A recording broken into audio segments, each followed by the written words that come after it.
Given our record, you might wonder why you have been seeing stories in Québécois newspapers, Le Sun and Journal de Montréal, and also in the television network Sun TV suggesting that CBC Radio-Canada is a hotbed of sexual harassment. We provided this information.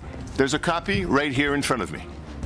1,454 pages. Québécois' Brian Lilley used that as an excuse for speculation and innuendo. He insists that he's just doing his job, holding us to account.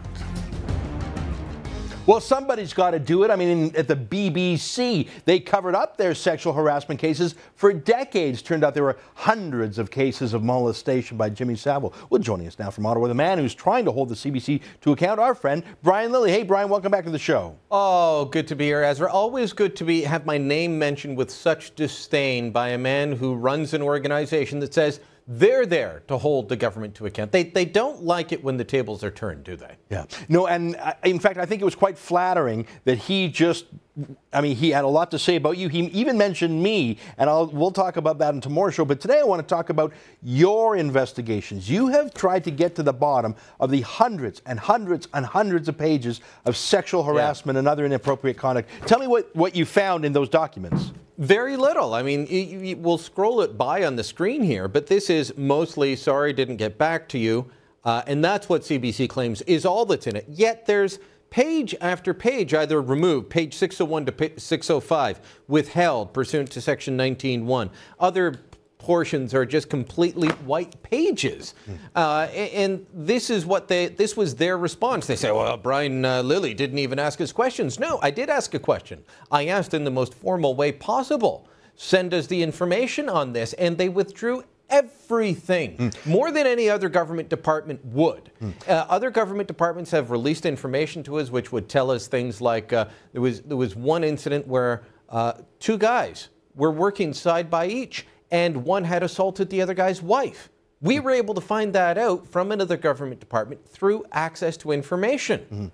All of that completely removed. By the way, in that case, they removed the personal private information. We don't want the personal private information. That's not what we're looking for, but we are looking to see what's happening inside the state broadcaster. Now, they'll tell you there were only 3 cases of sexual harassment, Ezra. Only 3 in 3 years.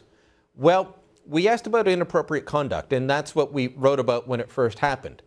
This is about more than just sexual harassment because there are grades, and HR departments will say, well, this isn't sexual harassment, but it's inappropriate, and this is this, and this is that. And they have different grading systems. So we asked for it all.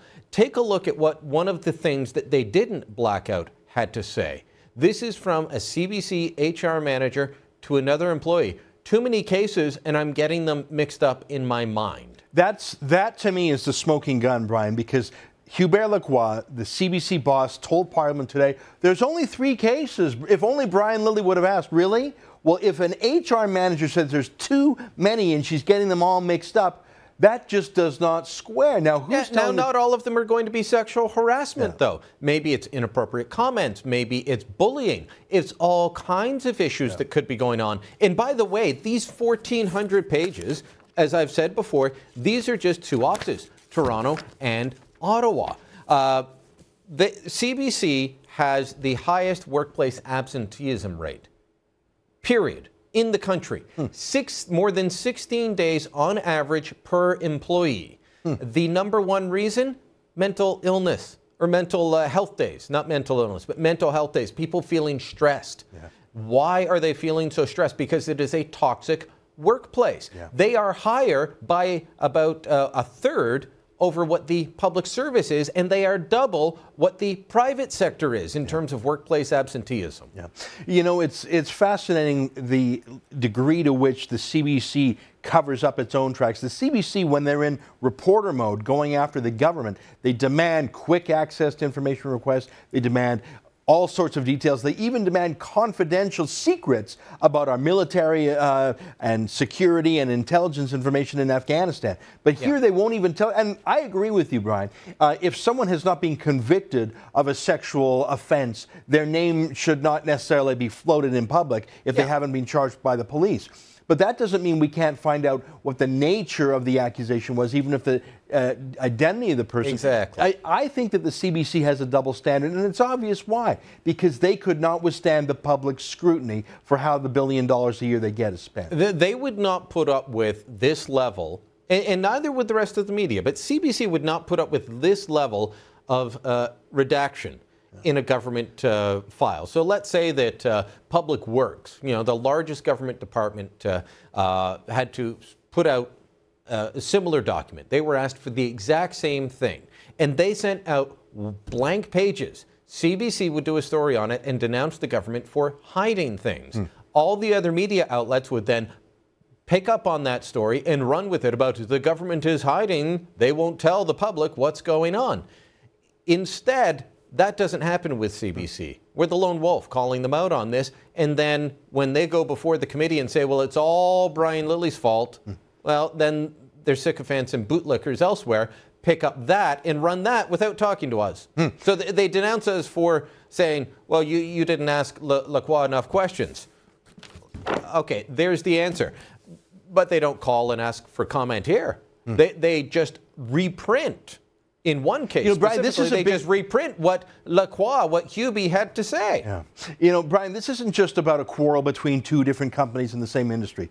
In fact, I mean, there are many companies in our industry. There's Global TV, there's, CTV. I don't care about them as much because we don't have to pay for them with our tax dollars. They don't get a $1.1 billion subsidy. We are trying to hold a branch of the government called the CBC to account. And let's roll a second clip from Hubert Lacroix, the boss of the CBC, in Parliament today. Let's roll that second clip. I'm sure I'm not the first person to feel unfairly treated by a reporter.